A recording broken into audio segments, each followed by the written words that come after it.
Hello and welcome to this special edition of the London Bulls podcast. So we've got a Euros podcast today, and obviously you've got me, Tom, and the big man himself, KD. Hi, KD. How you doing, mate? You all right? Hi, Tom. Tom, it's actually been a really long time, and it's felt like there's been a big void in my life It's been because too the long, mate. podcast, it That's how has I look at been it. You know, smashing out once a week at one point, and now we it's been were, been a we while. were. But it's good to Been a see you again. yeah, it's been a couple of months, mate. Um, but we're not alone today. We are joined by one of our good friends, Mr. Paul Tanswell of Hereford Heartthrob fame. How are you, Paul? You well, mate?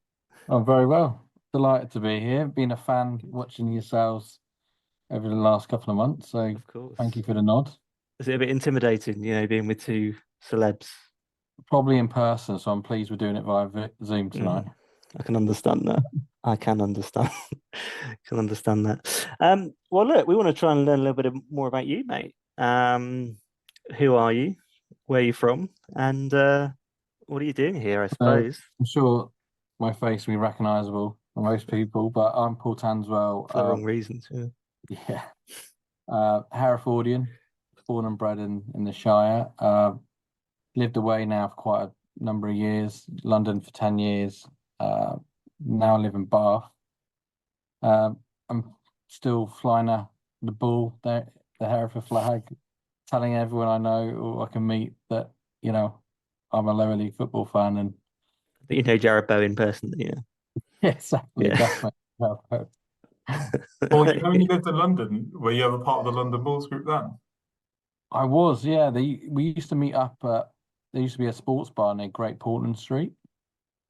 Right. So myself and my good friend Nick Harrison, we used to go and watch a couple of games that used to be on Yeah. TV, whatever the channel was back in the day. But yeah, it wasn't quite as maybe good at what you guys are doing. So keep up the good work, because I know it's quite a lonely place if you're not with your own people. So yeah, good stuff. Yeah. Yeah, cheers, mate. Yeah, no, I appreciate that. Yeah, well, obviously, we try and get people down and try and get these events on, and that's one thing we'll try for next season. So we've had a few meetings for that already, to try and sort of work out, and obviously the fixtures are out on the 10th of July, so look out for that one. But yeah, I mean, how your relationship with England, obviously, being English always helps. But when did you start going to England games? How did you get into it? I mean, I've always followed them. My first tournament, because we didn't qualify in '94, was probably '96. I'm probably a bit too young for '90. So '96 was the first tournament I was kind of supporting England, and Mm. that got you I deep. bet, yeah. You guys might be a bit too young for that, but yeah, that was a fantastic tournament, and yeah, ever since then I've been a big England fan. And I Mm. think when you support a lower team like we do in Hereford, the glamour, the glitz in the big stadiums, the atmospheres, the next best thing is being an England fan. So that's what I've kind of enjoyed, being a bit of both, to be Mm. perfectly honest. Yeah, yeah. And when did you go to your first England game? Do you know when that Um, was? it was probably in the noughties, probably when we were doing away from Wembley. Mm. So probably when we were in Manchester with the qualifying Old Trafford, probably went to quite a few games up there. So it's probably when first actively started watching England. Mm. Probably when Yeah, I first started earning some money, yeah, to be that perfectly helps. honest. Yeah, yeah. How It's about you, also KD? What was your first one, mate? well, so I was going to say it's not a coincidence that there's a bull on Paul's left shoulder. He's not Yeah, chose that by exactly. accident, so really cool that you chose that background. My first game, 2009. Mm. It was a World Cup qualifier against Ukraine. We won 2-1. I think it was a John Terry last minute winner, and I got to see Peter Crouch also score, and I saw the robot dance live in Wow, person. So Wow, couldn't ask for anything better. To incredible. be honest. we're not That worthy. it was unbelievable, to be honest. And as Paul alluded to, like I've only been used to Edgar Street at that point. I think I was only like 14, and going to Wembley was a bit overwhelming. Like I was overawed, to be honest. And Mm. it's where the addictions come from, I guess. Where it all Yeah, started. But yeah, that it was my does, though, first doesn't game. it? How about you, Yeah. Tom? Where was your first game? So my first England game, I think it was 2006. I think it was Old Trafford, like you were saying, Paul. I think it was either I think it was Montenegro, and it was 0-0, and a little bit like Friday night against Iceland. I think England probably had one shot on target or something, and that was Gary Neville. It was terrible. I mean, great seats, sat on the halfway line, like 2 rows from the front. Yeah, it was good, but it was 0-0, and it was possibly the most boring game I've ever watched, um, ever. So, There were and quite that a got few me games hooked, apparently. there were quite a few games like that in that time, wasn't there? Yeah. I think it's an interesting one, isn't it? I mean, I'm sure we'll come on to it, but you know, the way England played, probably really from Kevin Keegan all the way up to Roy, really Hodgson. We were boring. It was so, especially the qualifiers and the friendlies. It was so dull to Yeah. watch, wasn't it? And that's, I think, what's turned everybody off the international breaks and watching England in those times. Um, yeah, you had to you had to be resilient to stick about, I think. To be honest with you, Tom, I still do find the friendlies and qualifiers a bit of a struggle. I do. If I'm honest with you, I'd some agree of the with that. games can be quite drab, but it all leads to the big tournaments, right? This is where all the excitement's about.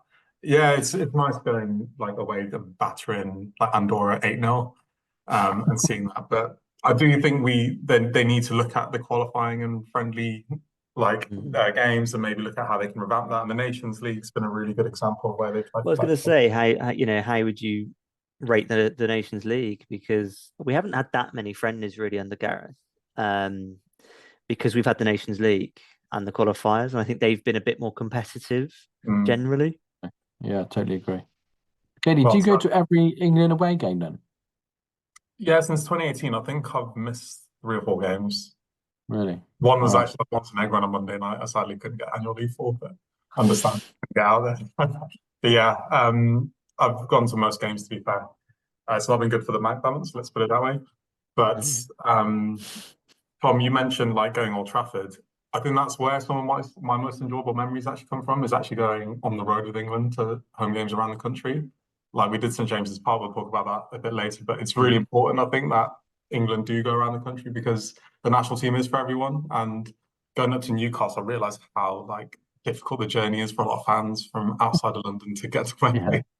So yeah, it's really nice. I hope we get to do that more. But obviously we have to pay Wembley Stadium back, don't we? So Well, we do. I'm kind of surprised we haven't paid it back already. I mean, with the FA Cup semis and final there as well, and the The Euros. quarterfinals next year, I think. Well, yeah, every round will be there soon, won't it? Especially with no replays. Um, yeah, I mean, mate, you started talking about Katie there, about going up to obviously St James's. We may as well start talking about these friendlies last week. We can't avoid it forever. You know, let's start with Bosnia. So, what were your views being there, Katie? How did you think the game went? We obviously won 3-0. the atmosphere is unbelievable. Like I said, like St James's Park, probably one of the best stadiums I've ever been to. I was actually thinking about when Hereford actually played Newcastle and drew 2-2. I was getting a bit emotional thinking about that before we beat them. And I was a bit brave taking my Hereford flag up there as well. Surprised I didn't get battered, but Very yeah, brave. hard to tell. Um, it was quite a drab first half. I think it was 0-0 actually. And Was yeah. then Yeah. we brought on, I don't think we started with our strongest squad. I think Gareth used these friendlies just to test the waters, I guess. And that's why these games can be a bit drab, but a really comfortable result in the end. He brought on some of the starters. Harry Kane come on at really sharp. Yeah. Cole Palmer got his first goal as well. So expected kind of routine win. And then, yeah, moved on to Iceland, which was a different story. Sadly, Well, not just before we do, I mean, that Bosnia game, obviously Jared Bowen played the whole game, should have scored, but Conser decided that he wanted to block it on the line. I mean, I wouldn't say, I think hate is maybe too strong, but yeah, I didn't like him in that moment, Conser, to be fair, when he when he stopped our He's been so unlucky hero. because he got a VAR goal ruled out, didn't he, Bowen? And then He did. Konsa cleared one off the line. Maybe the winner at the Euros will just be third time lucky. Yeah, a little bit like he did for West Ham in that conference final. He Exactly just gets that, played yeah. through, runs on, and chips it over the keeper. Yeah. That'd be good, wouldn't it? When you actually watch Bowen play, you can actually see his frustration that he's not scored Mm. yet. You can actually see it on his face, and you can see that hunger and desire he's got. And I really think like it's going to happen in the final, mate. Honestly, he's going to score the winner like he did in the Got to Conference get there League. first, mate. That'd be a nice first goal, wouldn't Yeah, I mean, if that was Wouldn't your only goal for England, right? And it was the winner in the Euros, that'd be good, wouldn't it? against Germany in Berlin? I wasn't that Luke Shaw's first goal, the last Euros? think it might have been actually, yeah. Yeah, on the volley. Yeah. Well, he could have been the new Jeff Hurst, Luke Shaw, but Yeah, not to be. not to be. No. Shame really. So yeah, I mean, obviously, scoring 3 goals against anyone is good. I think we probably should have beaten Bosnia anyway, and we always make it a little bit more difficult for ourselves because it's England. And talking really of making it more difficult for ourselves, we then played Iceland on Friday at Wembley, and we decided that we didn't need to score that game. I So think for me, I think that was more of a don't get injured, felt like that. more of a Yeah. stretch the leg, a warm-up game, if anything. There's probably more intensity in their training session, but I wouldn't read too much into that, personally speaking. I think they'll be right as rain on Sunday. Mm-hmm. They should be. I think they'll be up for it, won't they? And there's a lot of new players in there. But there's also a lot of experience, and it's going to be a slightly different tournament. I mean, even for someone like Jude Bellingham, who obviously has got experience playing all over Europe and especially in Germany, but this is his first tournament away because the previous one was obviously at home. Sorry, it was Qatar, wasn't it? Ignore me. That's a load of rubbish, isn't it? I was thinking about the last Euros. No, that's a load of rubbish.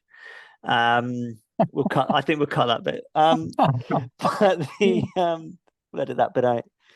But Statistician, man. Dodgy yeah, stats, hang on. dodgy stats. I'll start again on that one.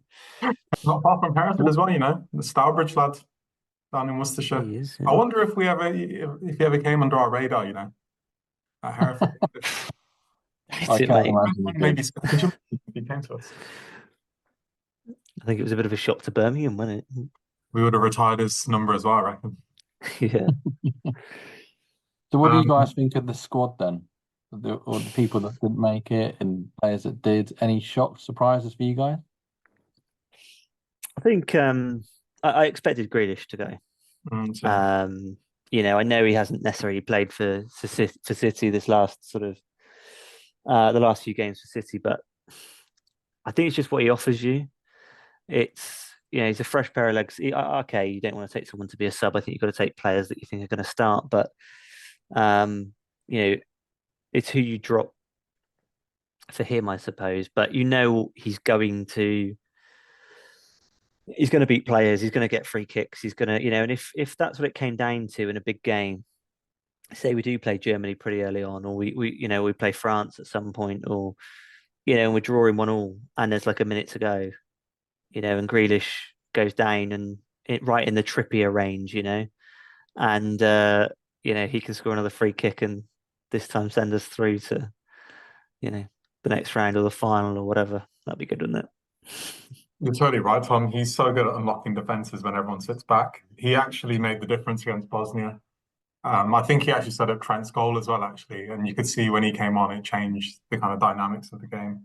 And I think he also assisted Harry Kane or Raheem Sterling, I can't remember who, during the Germany 2-0 win at the Euros. So I think he'll be a big miss, actually. I mean, his experience, he's been with England in the major tournaments. I always think that's useful, and he's a big character around the dressing room. I think that I'm a bit surprised that he didn't make it, but obviously, Gareth has done that on form, I guess. Yeah. Yeah, I totally agree. And I guess being Hereford fans, it would have been between Grealish and Bowen. So selfishly, it's Probably great that Jared made the cut, but Grealish could make the difference in those decisive games. But who's to say Eze or another couldn't do or that even Bowen well himself might make that difference. Yeah. Another thing I was surprised about was Jordan Henderson.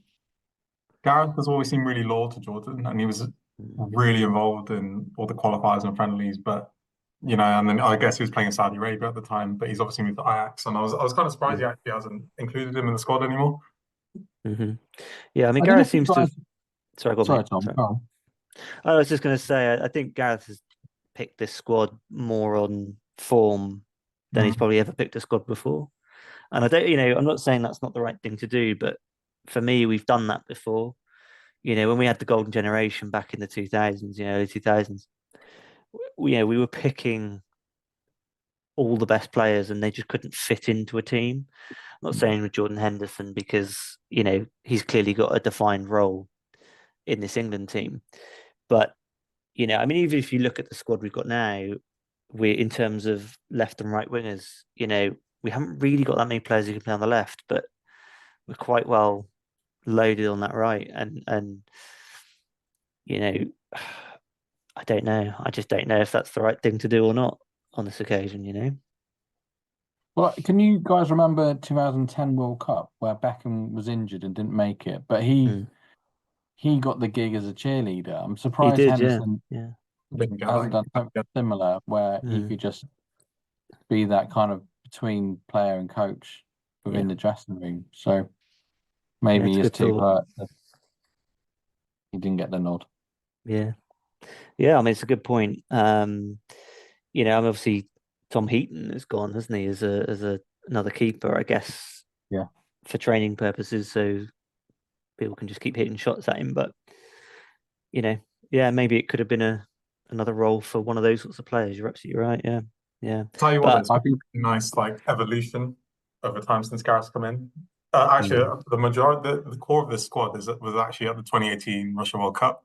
When you think mm, of our defenders, Carl Walker, Trippier, John Stones, Harry Maguire would have been there if he wasn't injured, and it's just been really mm, good to see. I think at that time they were really inexperienced, and that's hmm we lost to Croatia, who yeah. had loads of Champions League winners at that time. And now since that point, we've had so many players that have been playing in major finals, won loads of trophies. And I think that's going to stand us in good stead actually going into this tournament. We've got that experience now. These players have been in a lot of high pressured situations and they should be able to manage games better, I think. Then that's mm, where the issues have been, where we've lost to Italy and Croatia over the last few years. We just couldn't game yeah, manage. I yeah, think the good thing as well with that is the likes of Foden, they've won at England level. The World Cup, I think mm, under 17s or 18s, whatever the age group was. mm, There's kind of winners within the youth setup, so they've gone and yeah. got that winning mentality. So in the years to come, it should bode well. But Well, you'd think so, hopefully, wouldn't you? And especially with it'll City, become obviously winning the treble.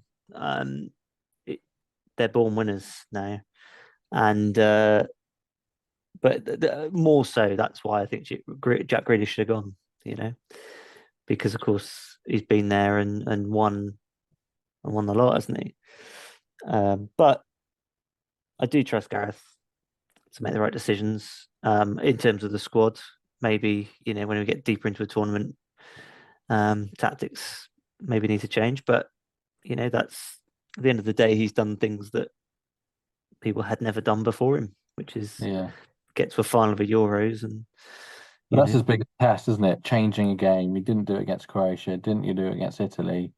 And it cost us. mm-hmm, Is he going to mm-hmm, bring on Wharton or Eze or someone who can just keep the ball and maintain possession, mm. or is he going to play it safe and go with his trusted partners and fail? So it'd be an interesting one to see what he does in the later rounds. Yeah, I think as well it's bringing someone on too late. We've had it before with like Rashford. I remember in 2016 against Iceland, and Rashford came on for like the last 10 minutes. He was the best player all match. And it just wasn't enough time for him to come and make a difference. So it's all right bringing these players on, isn't it? But you've got to give them the opportunity to actually change the game. Um, and so, hopefully we've got those players. We've got a great squad. So But I guess talking about our let's go and win squad, it. our defence, that is the big question mark, isn't it? It's really, And how Lewis Dunk is anywhere near that team is beyond me. yeah. I mean, try not to be too Can't negative here, believe it. Paul, but um, it's no, I agree. I think it's tough, isn't it? There are, England are struggling with the defence generally. I think we've got. I mean, look at the injuries we've got. But I think Branthwaite should have gone. I think I'd have potentially taken Ben Chilwell as well as a proven left back. Not to say I if Luke Shaw's fit, great. But he hasn't been fit for a very long time, really. So he hasn't played for United. And look, I rate Trippier as a guy and as a player. I think he's done brilliantly for Newcastle and leading them. But fundamentally, are we going to get found out on that left hand side because we haven't got natural players there? Someone who's really Alexander-Arnold. Mm. The guy plays like an NFL player. Like some of the long ball he pings is unbelievable. And some of it, I mean, the attacking awareness he's got is insane. I would actually love to see him play as a defensive midfielder alongside Declan Rice with Bellingham in front of him, protecting a back four. Yeah. I think that could be a really nice kind of well-balanced team, I guess. I think it protects that back four as well, doesn't it?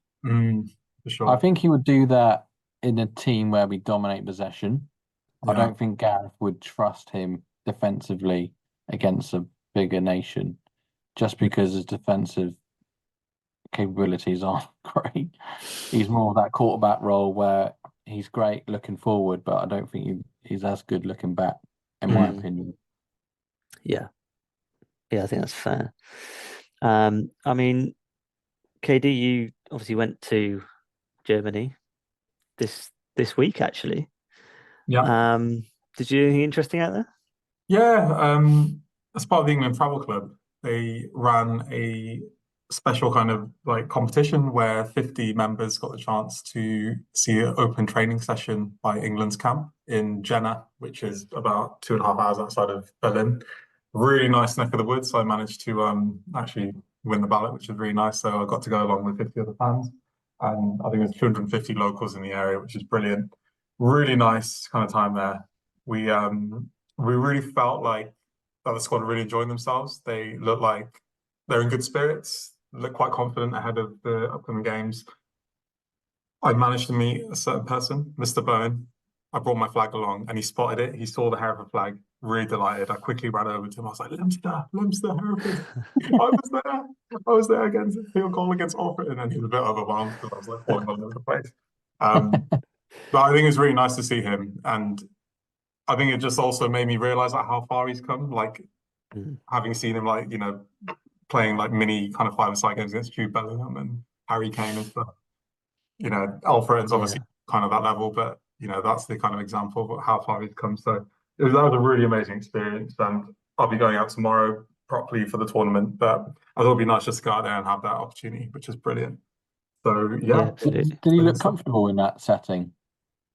He did. He looked really driven, to be honest. And I guess from the games we've been seeing in the friendlies, he's been really unlucky not to score. And you can see he's really driven and determined. Like he really deserves to be there. He didn't look out of place at all. And I really think he's gonna have a good tournament. I think he will get some game time.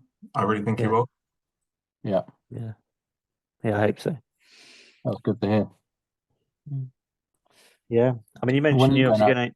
Sorry, go on. Yeah, sorry, Tom. When are you I going was out? literally asking the same question, mate. So just go for it. Yeah, when are we going out? I think so. I'm going out first thing tomorrow morning. That's when I'm going. So literally leaving home at 4 tomorrow morning, Wow. Friday morning, and yeah, I arrive in Essen, just outside Gelsenkirchen, at about 3 o'clock in the afternoon. So I can't wait for that one. Be sleeping most of the way. I think I'm going on the train. So that's going to be fun. Awesome. And Katie, you're saying you're going out tomorrow as well? Yeah, I'm getting the Eurostar straight after work, so I'll be in the office and legging it to King's Cross. I'm actually really bad at planning. I'm really last minute. I haven't even packed my bag or anything. I haven't even actually booked all my accommodation. Like, I actually don't know. It's ridiculous. I'm going with the wind, I'm going to see where it takes me. So I'll try and work out my itinerary after work when I'm at King's Cross. I think I've got an hour to kind of maybe on booking.com and just check out some all that may be around, Or I might have my tent or sleeping bag or something, but we'll see. I think you will. Coming back in between the second and third games and getting a mega bus back out 17 hours. So I did wonder what the bus journeys were like because I'm going tomorrow via Denmark 'cause my brother lives there, and landing in Germany on Saturday morning. But I'm only going for the weekend on Monday. But I'm keen to go out again if we get further into the tournament.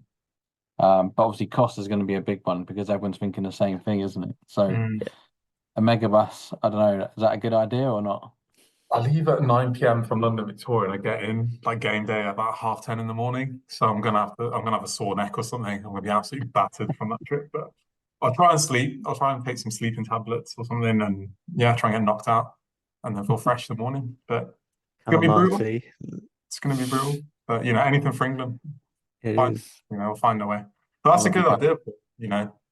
Flying in via another country, like maybe strategically, you can find a country that's not qualified for the Euros, and Well, then I tell you what's a good idea. I was looking at Amsterdam, and you can get a 4-hour train to Gelsenkirchen from Amsterdam. So you could have a nice weekend in Amsterdam and then get a bus, train, car from there. So Yeah. I think a lot of our games, if we win the group, are based in the northwest. So They it are, can be yeah. a good idea going forwards. So there's a little gift there for all those England fans out there. Just Yeah. don't tell you your wife guys, or girlfriend. I bet you guys are planning to like go to the knockout stages if we go through. Like, what are your plans for that? None to date, but I would like to go if I can. So we'll have to wait and see. Yeah, I mean, I've got tickets for the round of 16. Nice. Not the round of 16, sorry, the quarterfinal, and the final. Oh, great. If England get there. So, I'm sort of banking on that really. But I don't know if I'll make it for the quarters, but obviously if we get to the final, clearly I'll go.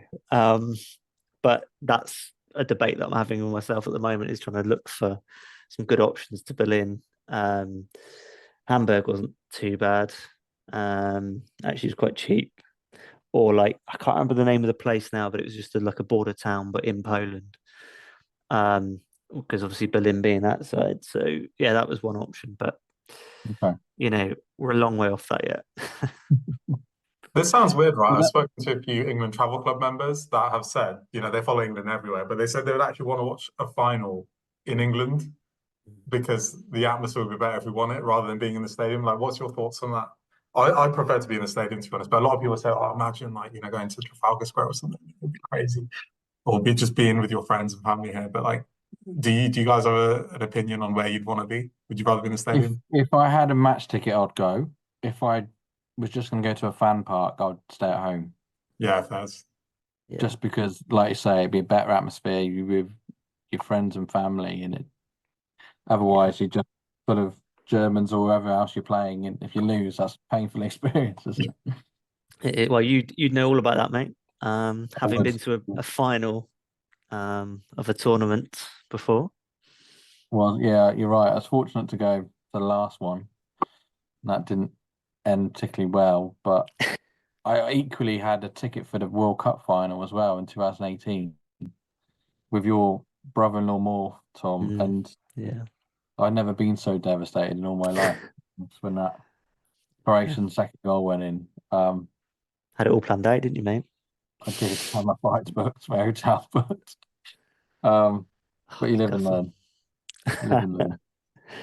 Yeah, I mean that was gutting. We mentioned it earlier. We should have done better in that game, but and we should have done better against Italy. And you should have been there to watch us lift the European Championship, but sadly not. We had plans, didn't we? That night, I think we were just going to go into the middle of London, go to Trafalgar Square in the fountains, and probably just spend all night there. Actually, so. Wasn't to be. Well, it rained afterwards. It did rain. It did rain a lot. Yeah. I remember getting a Mackey's on the way back to my hotel, and it wasn't edible anymore because it was raining that much. So a bit gutted because I was hammered by that point, and I needed some food. So yeah, oh well. It is what it is. I mean, what do you think of England's chances this time? Do we think we're going to get far? Should we get far? Well, I've been looking at the map of who we will play if we win the group, and I think we will win the group. You've got the Czechs in the second round, which should be winnable. Then you've probably got Italy in the quarters, which should be winnable because they're not a particularly strong team. And then Mm-hmm. you've got potentially France in the semis, and I think that could be the decisive one. Whoever wins that will probably go on and win it. Mm-hmm. But then a lot of people are tipping Portugal in the final, so Yeah, it's not easy. If we're going to do it, we'll do it the hard way. So, the but England it's way. just defensively, if we can get solid at the back, then we know we're going to score. It's just if we're going to concede or not. I think Yeah. that's a deciding factor. Mm. Yeah. How KD, about you, what do you KD? think? Yeah, I agree with Paul, to be honest. I mean, all going well, it looks like it would be a France semi-final. But we'd be up against a fired up Kylian Mbappe who's just moved to Real Madrid. But then again, we've got Harry Kane and Jude Bellingham who've had unbelievable seasons. Champions League winner, and I think Harry Kane won the Golden Boot in Europe. So I Mm-hmm. don't think we should fear them, and I don't think we actually were outplayed at all in the Qatar quarterfinal. I think we should have actually won, to be honest. We were actually I the better agree. side on the Yeah. night, and if Harry Mm. Kane put that penalty away, you never know what would have happened. So I don't think we have anything to fear going into this tournament. However, I want them to do this for Gareth. I think this could be his last tournament. He actually came out a couple of days ago saying, if they don't win it, he's probably going to step back. So I think he deserves himself away. I know he's a bit Marmite with some fans, but I'm a really big fan of his. I'm really pleased with what he's done with the setup. And I Yeah. hope they can do it for him, to be honest. It'd be a nice kind of send off if they're able to do that. But if we win, he might stay for the World Cup as well. Who knows? Yeah. Tom, I what you agree. I think? think it'd be a good legacy for Southgate. Otherwise, his good work will kind of go unnoticed in years to come. Yeah. I know what you mean. Yeah. Yeah, for sure. So obviously, our group is Serbia, Denmark, Slovenia. I mean, are we expecting 9 points from that, or is that being a bit 7 to 9, we might draw one, hard? but I Mm-hmm. don't think we'll lose any of those. Which one do you think we'll draw if It's we always do? a middle fixture, isn't it? We always draw the middle one. I mean, I don't know what Denmark are like at the moment, but obviously they were quite difficult in the Euros, and I watched their they've got some game good actually players. at the scouting mission. Well, I was in Denmark last weekend and they beat Norway 3-1 and they played quite well. Mm. Um, Mm. Good so, side. but if you look at their team, player by player, we're far Mm. superior than what they But I are. think if you looked at any team, though, Paul, like we are really player for player better than most teams. Yeah, I mean, Harry Kane, as you say, KD won the Golden Boot in Germany. Jude, who was probably the best player in the league last season, and you had Phil Foden, is the Premier League player of the season. Like, I don't think we've ever probably had that before, and I don't think many people have. Many countries will have done. So the fact we've got probably the three best players in Europe right now is just. But Messi will probably still win the Ballon d'Or. So we shall see. you never know. Um, well, I think we haven't got much time left, but let's have a chat about maybe some of our favourite memories. Let's go into memory corner. Um, I mean, I think it'd be interesting to know what your sort of favourite Euros tournaments are. Going back through the ages and what you sort of remember in those moments, really. I'll start you, Paul. I mean, I think I probably know the answer based on some of the things you've already said tonight, but what Well, was your favourite yeah, Euros? Euro 96 play stands out. Then the 4-1 win against Holland, that was a pretty special Mm-hmm. night. Mm-hmm. Um, Yeah. and obviously the journey of the last Euros, I was very fortunate to be to the semis, to the final. The celebrations there were phenomenal. So Mm. yeah, hopefully those days aren't numbered and we can do that again. KD, what about you? What was your best kind of memories? Yeah, exactly. That was my first Euros, the last one, the one in 2021, which was effectively a home tournament. But that win over Germany, the 2-0 result was unbelievable. I've never heard Wembley like that. I've, Mm-hmm. I mean, I think it wasn't even a full house. There was only 60,000 fans, but you can actually feel the stadium shaking. It was insane.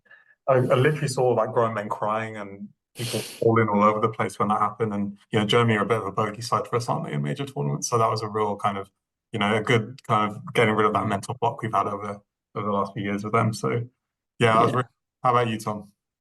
I mean, I think as a Euros tournament, the last one is the best one, but probably because we got to the final and it was at home, etc.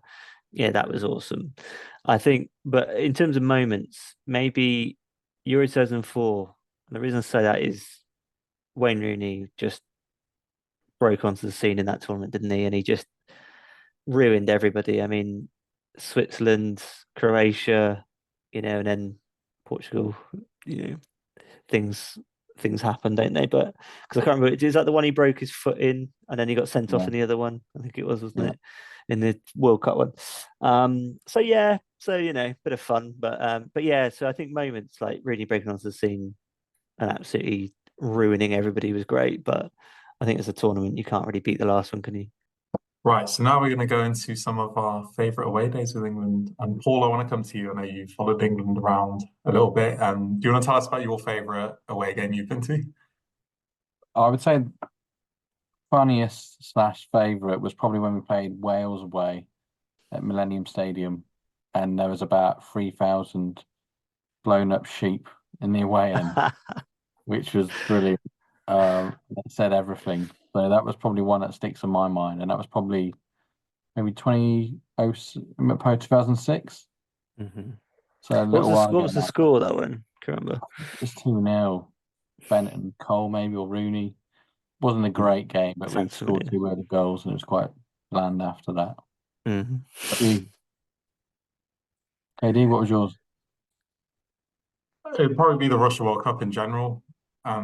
Going to the semi-final, I mean, there was a real gravity around that game, and just Russia in general. I mean, there was really low expectations with that tournament. Obviously, we got knocked out to Iceland a couple of years prior, and getting that far was a real achievement. And I think it marked a real change in the culture of the team. I remember seeing like some of the players in the pool with like inflatable unicorns and stuff. And I think what really surprised me was that like the people were really amazing. And I think, the media before the tournament was like, Russia's going to be really dangerous. It's going to be awful. And I think sometimes people conflate like a government with the people, and everyone was really kind and hospitable there. And I really enjoyed it. I really had a nice time. And, I think I took Gareth's waist jacket out with me as well. They were selling them at M&S, so I managed to get that and a tie. And didn't get to wear out a game there, but yeah, it was a really good tournament. And Tom, we'll come to you. What was your favorite? Well, I mean, I've only been to one and we won, so that helps. I went to Spain a couple of years ago in the Nations League when we won 3-2, and we were 3-0 up at half time, and it was just one of those moments where you're like, I what sorry, what's happening? And like I just remember Pickford, his passing that and his distribution that night was just insane. Kane hit like 50-yard passes from the edge of our own box, and Raheem Sterling just kept running on and just slotting it. It was just mad. So I And like, remember that game, and the best part of that game is when Eric Dyer smashed yeah, Ramos. Ramos, yeah. I mean, I remember that, and I thought, oh, great tackle, like a bit unnecessary where it was because it was literally like just by their goal, but I thought it was a perfectly fine tackle, and then it got blown up for a free kick. And I remember like the England fans went more mental at that than anything else in the game. I think was the fact that it was blown up and it was like it didn't mean anything. I don't know. It's just, but it was great. And then yeah, Spain scored, and then they scored again in like the 96th minute or something, and then the ref blew. And I remember the player. I remember Ramos specifically going quite mad at that because they were like, "Well, surely we've got more time," but you didn't have enough time, did you, boys? So yeah, that was in Seville. That was at Real Betis's ground. That was a nice ground, but wouldn't be great in the rain, which it did rain. So because there's no roof. It's an So impressive stadium yeah, there, isn't it? On the Spanish stadium, like very steep, right? I mean, it yeah, feels like you're they really all high are up. quite steep. Yeah, yeah, that's it. I mean, Katie, you went to San Marino when we beat them 10-0. I mean, what was that Yeah, it's quite a like? close game, that. I mean, quite competitive. It was pretty interesting. I mean, going places like Andorra and San Marino, it means a lot to those countries. I mean, a lot of their players are part-time effectively. And, you see people get really excited about it. And some of their stadia are kind of like National League North grounds in a way, or conference grounds. But it's really nice going to see those kind of countries. I probably wouldn't have gone San Marino before without England. And I think that's the beauty of following the team, is that you just go to places that you probably never would have picked before. So yeah, that was a really good experience, to be honest. Really enjoyed that. And something I actually wanted to touch on, Tom, you talked about that Spain win. Is, a lot of criticism that England get is that we always bottle it against big nations. Mm. And I do think under Gareth, like we have actually had some big results against some of the bigger nations, like over, the course of his tenure. Like we've actually beat Germany, we beat Italy in the Nations League. We've had that Spain victory. I do think there is a mentality shift.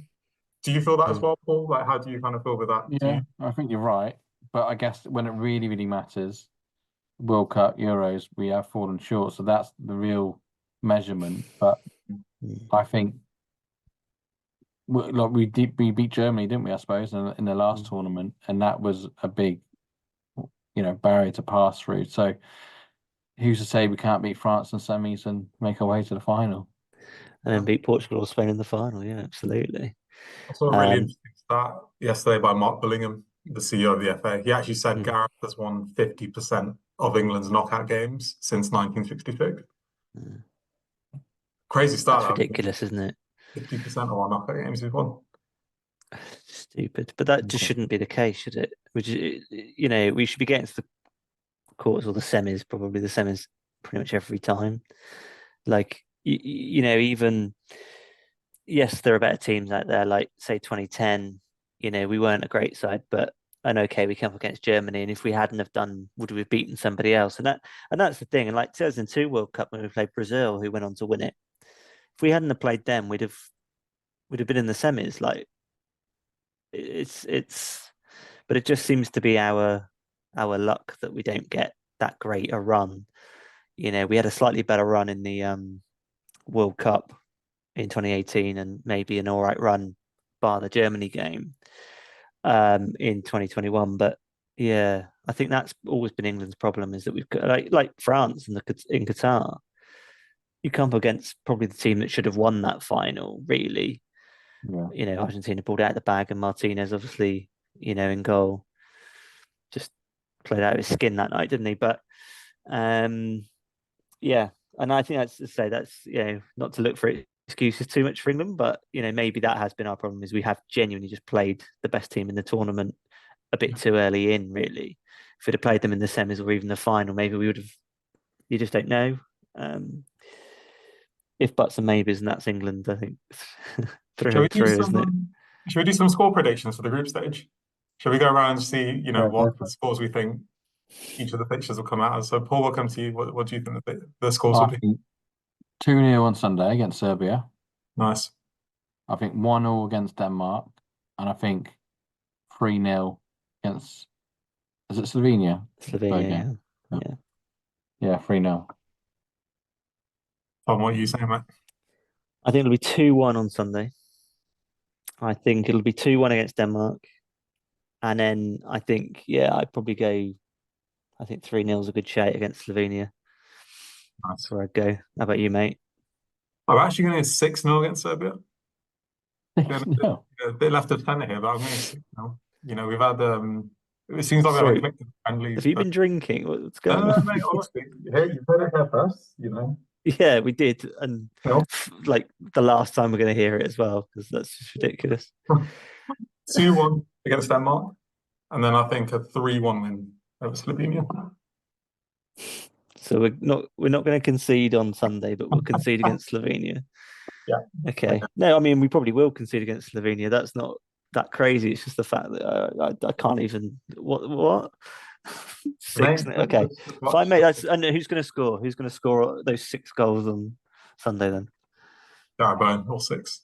Jarrod Bowen, all 6. Yeah. Okay. And he's on the bench, yeah?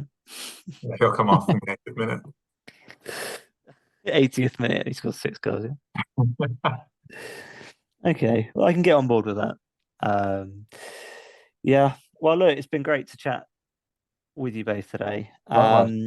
Obviously, we are all going out to Germany, so we will try and take some pictures and videos, and we might even do a podcast out there. Depends how we're feeling.